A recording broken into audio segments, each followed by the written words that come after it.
Amritkal as defining and animating the next quarter of a century, what does it exactly mean? A larger vision, which I think is what drives people who've been invited to this conclave, to this conference, including Mr. Jayashankar yesterday, Mr. Sanyal, and my dear friend Anand Ranganathan, who couldn't come here, fortunately for good reasons. He's been acquitted of the contempt case anyways. When you speak of Bharat Unleashed, in my small, limited head, I think of 3 C's. When we speak of making the transition from India to Bharat, it is a transition from being a lookalike or a duplicate to something that is original. The tragedy of the last 70 years of so-called independent Bharat's journey is not lack of talent, but lack of original thought, which is the fount of all confidence for any civilization, for any culture and any society.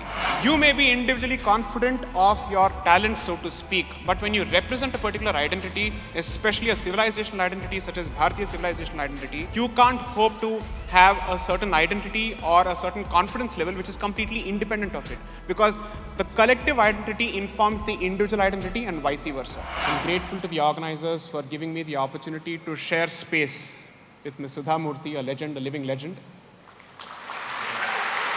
And perhaps I think she is the perfect embodiment of the balance between Bharatiyata and Indianness.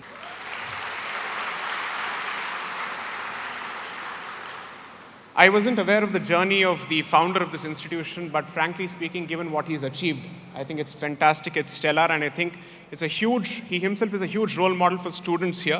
And I don't say this because I've been invited, but I'm frankly astonished at what he has managed to accomplish in his lifetime. So congratulations. I think I've been given 20 minutes. Let me start with a small correction. As an intellectual property lawyer, one of the first things we are told is not to take credit for something that you're not. I am not a Rhodes Scholar, and fortunately so. I can either spend the next 20 minutes trying to speak and sell my books further, or I can say something that is relevant to the theme of the event and something that may be personally relevant to your individual journeys. When we speak of Bharat Unleashed, when we constantly use the word Bharat these days as a fortunate substitute and synonym for India, and a better synonym in fact, and when we keep speaking of Amritkal as defining and animating the next quarter of a century, what does it exactly mean? It's perhaps easy to spend a few vague generalities which sound great, but what does it really translate to personally for each of us? As a practicing litigator, one of the first things that I'm expected to ask, and as a former engineer, is what is the physical significance of a mathematical equation? What does it translate to? So what is the significance of all these words that are being thrown around? And why is this relevant to an educational institution of all the places? So on the way, I was just thinking of what is it that I must present to this audience. I could either present my personal journey and hold myself up as a role model, which I don't wish to because I'm far from it. Or I could present a broader template for you to work towards, a larger vision, which I think is what drives people who've been invited to this conclave, to this conference, including Mr. Jayashankar yesterday, Mr. Sanyal, and my dear friend Anand Ranganathan, who couldn't come here, fortunately for good reasons. He's been acquitted of the contempt case anyways.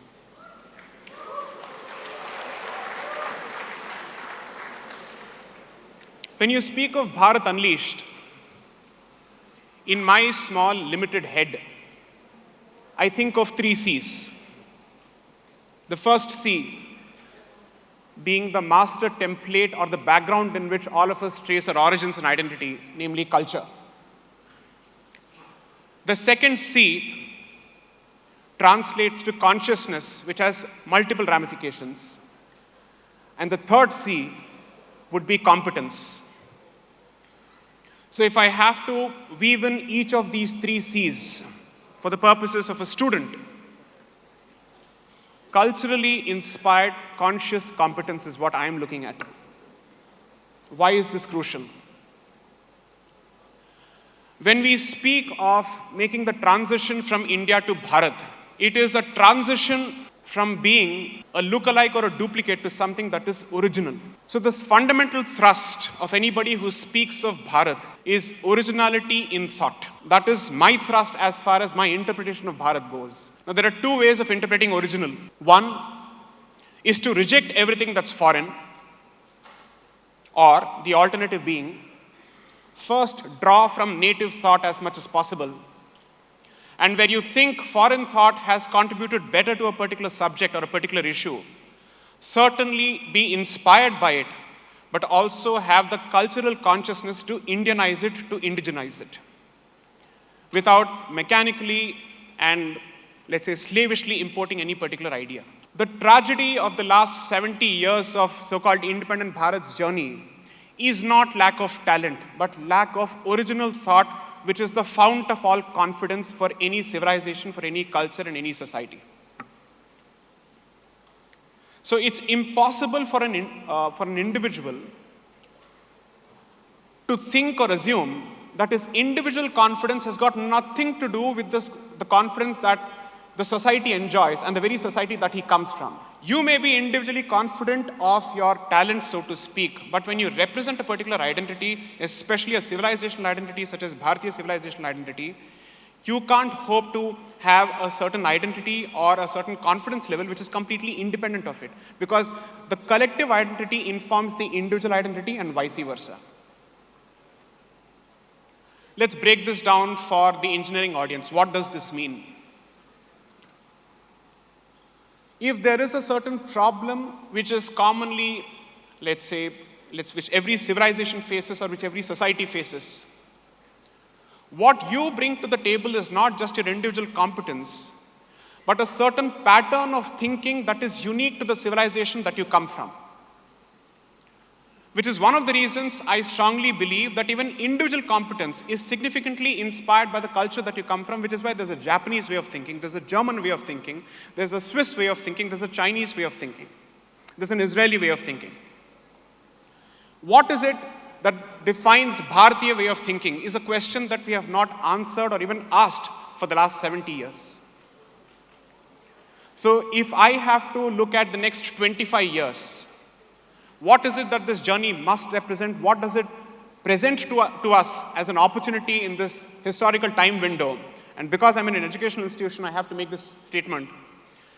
It is a re-education and a rediscovery and a reawakening of culture, consciousness, and competence, all three. The model of development that we currently subscribe to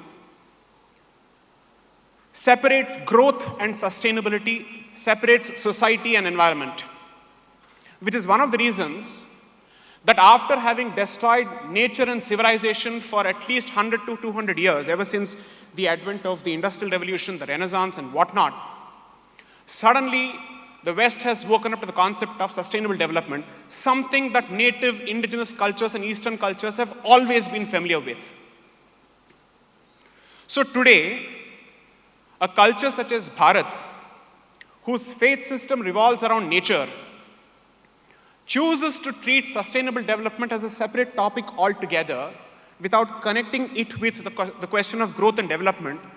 It doesn't reflect originality. It reflects the same slavish mechanical aping and imitation of the West. I see from the questions that have been given to me, one of the questions is, how do we get rid of colonial influences? Let me answer that question as part of my opening dialogue here. I don't think any of us should be looking at freeing ourselves from colonial influences. That is a display of irrational xenophobia. And if anybody thinks that is what I stand for or my message translates to, they're reading it wrong. I'm saying before you respect the rest of the world for the contributions that they have made to the pool of human thought, have the civilizational confidence to respect your community, your society, and your culture first. That's where I come from. Respect for the rest of the world is not mutually exclusive to respect for the self. I don't see this as a zero-sum game where one excludes the other or where one has to survive at the expense of the other. The way of the future is going to be more interdependence and more collaboration, but without losing what is unique to you, without forgetting where you come from. This is especially true in the world of science, because there is a certain glamour that is associated with the technological advancement of the West, that it's easy for people who come from this part of the world to forget their roots or even look down upon their roots simply because the last 500 years or let's say 300 years of history has not been particularly kind to us. And therefore, I have only 3 or 4 suggestions to offer to the members of this audience in the hope that this would create a multiplier effect when they go out of this room. 1, your identity needs to strike a balance between who you are as an individual and the society that you come from. Both of them must inform your entire identity. Neither is complete in itself. At a time when you're being constantly told that individual identity and individualism is the pinnacle of human civilization, those societies who have been governed by this thought process, their terminal decline is happening right in front of your eyes, simply because they are not in a position to regain that sense of community, which is crucial simply because it is a reality, it is a civilizational, evolutionary reality that a person or a human being or a man or a woman is a social animal. That sense of identity is being lost. So when you think of Bharat Unleashed, when you think of employability, when you think of sustainability, when you think of growth, when you think of entrepreneurship, the mistake that you will make is to look at them in compartments. They are all connected. Surely this city must stand testimony to the reality of what happens when development and blind development outpaces cultural heritage and respect for nature. Surely this state must have that consciousness because this is perhaps the greenest possible state which has all the blessings of nature. And you can see the devastating transition that is happening right in front of your eyes when the same growth model of Bangalore is visiting other cities such as Mysore and second-tier cities of Karnataka. This is perhaps that time in history when we are poised to go ahead and hire, when we are equally being given an opportunity to hit reset on certain fundamental questions on how do we define growth, how do we define development. Can there be growth and development which is completely oblivious to its impact on nature and environment? I am not a Luddite, I am not anti-technology, I am an engineer myself, I practice in intellectual property, so this is as commercial an area of practice as it can get. And I say that, and I say this with a lot of responsibility, you might have the competence to create a fantastic drilling or boring machine that destroys mountains, but if you lack the consciousness and the civilizational, let's say, conscience to ask whether I should destroy nature in the first place, your competence will come back to kill everything else that you hold dear. So that is an example of a situation where myopic competence prevails over larger questions which affect everybody else. I'm certainly not in the realm of speculation or hypothesis when I say that issues such as climate change, water availability, and so on and so forth are going to animate the discussions for the next 25 to 30 years. That coincides with the 25 years you hope to be the period when Bharat rises again. So especially at a time when history is providing you with an opportunity to revive your roots and reclaim your lost glory, you're also going to be faced with those challenges which are crucial and which are existential. So you need to have answers to both. So my only suggestion is, it's easy to perhaps draw certain myopic, short-sighted lessons from YouTube reels and shorts which constantly float and create a personality cult around any individual. But no individual is bigger than the cause, and no individual is bigger than the society, no individual is bigger than the larger community. Competence can sometimes lead to a situation where your individual ego pushes you to the point of oblivion where you don't even know what is it that you're doing, where you're on such an ego high because you think you're so good at something that you don't realize the consequences of your actions on others. The story of development of the last 500 years is exactly that, where individual ego and human supremacism has come at the expense of environment. There is absolutely no respect for non-human beings in the current model of growth and development. I say this as a dog lover, as an animal lover. I say this as someone who equally believes that crackers must be burst on Diwali, but with responsibility.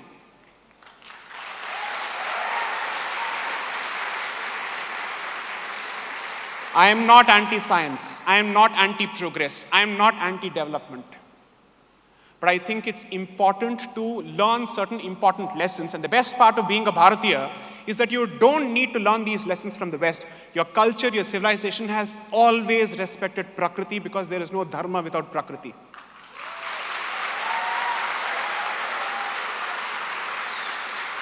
I have 4.5 minutes left. I'll just take some time to share an experience that I recently had. In August of this year, I had the good fortune of being in the Sannidhi of the Sringeri Acharyas. And there I also happened to visit the research center called the Advaita Research Center, ARC. I'm dropping names simply because you know that this is not some taxi driver story that a journalist created to push a political propaganda. These are real stories. So as part of my visit to that center, I came across a young scholar who basically hails from Andhra Pradesh, unfortunately divided Andhra Pradesh, who was sporting the shikha, the sacred tuft of hair, spoke perhaps in crisp English, was wearing the traditional attire, was a qualified or is a qualified aerospace engineer from the United States, who's grown up in the United States, has given up all of that to pursue Indic research in Sringeri. And his area of research happens to be principles of environmentalism that can be culled out from Arthashastra. His name, I think, is Lalitaditya. Fantastic name. Of the Karkota dynasty of Kashmir. That's where the name comes from. So this gentleman was looking at principles of environmentalism from Arthashastra, where Chanakya or Kautilya or Vishnugupta is specifying how do you use environment or a forest for military purposes, for espionage, for dharmic purposes, for environmental purposes, and for commercial purposes. One of the prescriptions, and perhaps an inbuilt prescription or a prohibition, is that you will not destroy an existing forest for commercial purposes. You must create a forest for it to be used for commercial purposes. So you must buy land, create a forest, so that you know what is the pain it takes to create a forest in the first place, the time that is consumed, before you fell a tree with quickening ease. That is the lesson that Chanakya teaches. There are enough and more principles to draw from. Why is it that it's important for you to know this about your culture? Because each time a so-called new idea presents itself, the person who receives that new idea is not only surprised or is not only expressing awe at that particular idea, he thinks, oh, the culture this idea has come from must be a superior culture to mine. That is the subconscious train of thought that goes on in people's heads, fortunately or unfortunately so. So when people realize that this is the height of thought that this civilization has produced, is capable of producing, and the gods willing in plural will continue to be capable of producing, I think it does a lot to your confidence as an individual. So my request to you is, as much as you pursue your career as an engineer, I say this as an engineer who's transitioned to perhaps as humanitarian a subject as possible, which is law.